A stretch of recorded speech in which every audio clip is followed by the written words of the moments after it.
Hey love, it's Sasha Sage. If you have ever stared at your phone, rereading the same dry message 10 times, wondering what he really meant, or you've watched him be active on social media while your message sits there, quietly, minding its business, well, this episode is for you. Around here, we don't shame you for having feelings. We just give you better patterns to put those feelings in. I'm Sasha Sage, your Soft Life Big Sister for Black and Brown women. If you're ready to stop chasing and start choosing yourself, follow me and let's rebuild your love life, your confidence, and your peace together. Today's another day of choosing yourself, and it starts now.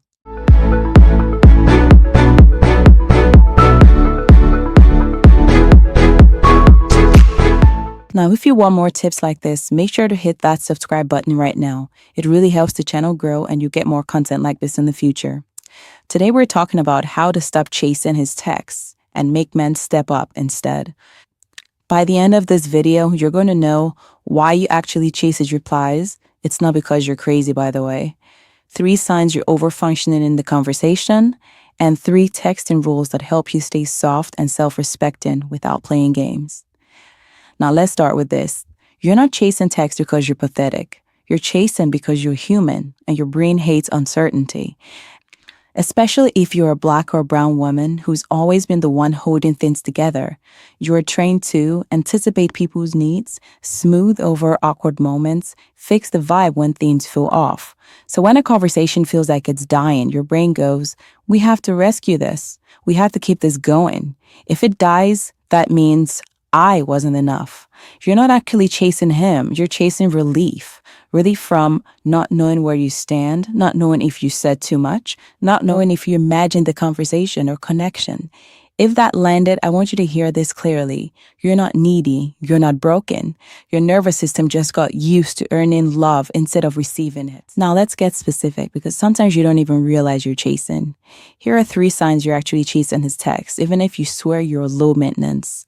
Sign 1. You're carrying the entire conversation. Now, if we pulled up your thread right now and blurred out the names, would it look like blue, blue, blue, blue, tiny gray? You asking the questions, you changing the topic, you sending memes, reels, voice notes, and he's just dropping it with LOL. If you stop texting, would the convo actually continue? If the answer is no, you are chasing. Sign 2. You send clarification essays to protect his feelings. The second you feel an ounce of tension, you send a whole paragraph just to clarify what I meant was, or I hope I didn't come off harsh. Or even the dreaded, I wasn't trying to pressure you, I just ... Meanwhile, all he's sending is, you're good. Now you're doing emotional customer service for free. All right, another sign is your mood rises and falls with his reply speed. Now, if he replies fast, you feel pretty, chosen, safe. But if he's dry or slow, you suddenly hate your hair, your life, your everything. You start checking his stories, checking when he was last active, rereading your own message to see if you did too much. That's not you being dramatic. That's your body trying to find safety in a connection that's given very mixed energy.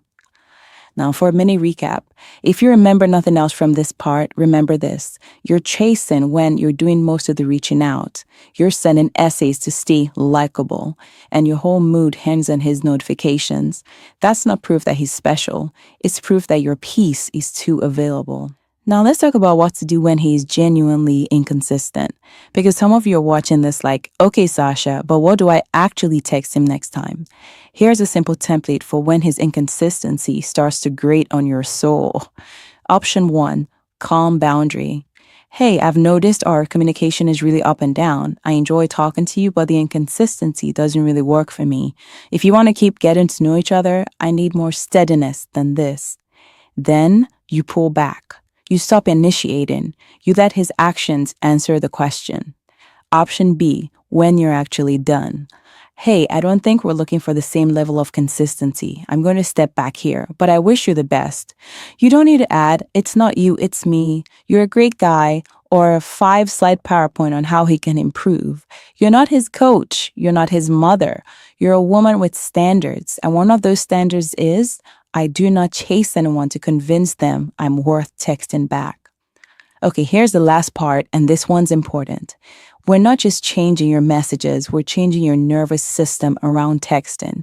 Because if you try to text like a queen, but your chest is tight and you're panicking inside, it won't stick. Here are small ways to calm your body while you practice these new rules. Delay your reply on purpose, not to play games, but to prove to yourself that the world doesn't end if you don't respond in zero point 0.3 seconds. Put the phone down after you send something vulnerable. Don't sit there staring at the typing bubble. Go wash a dish, step outside, stretch, play a song. Let your body do something else. Have a texting spiral friend, someone you can message and say, I'm spiraling, talk me off the ledge, so you're not processing alone in your head. We're building a new normal where you're allowed to want love, you're allowed to enjoy texting, and you're allowed to stop overworking for people who can't even send a full sentence. Now let's land this gently. If any part of this dragged you, know that you are not the only one.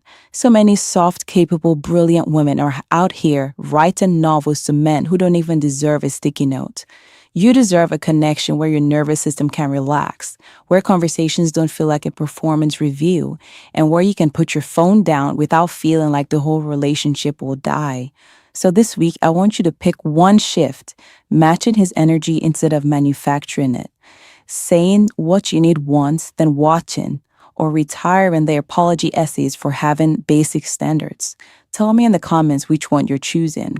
And if this was the call out you needed, send it to the friend who's always over-explaining herself in the group chat. I'm Sasha Sage, your self-life big sister for Black and brown women. If you're ready to stop chasing and start choosing yourself, follow me and let's rebuild your love life, your confidence, and your peace together. If you want more tips like this, make sure to hit that subscribe button and turn on notifications so you don't miss the rest of texting and chasing detox week. You're not too much, guys. You're just done doing the most for the bare minimum. I love you enough to tell the truth, and I'll see you in the next one.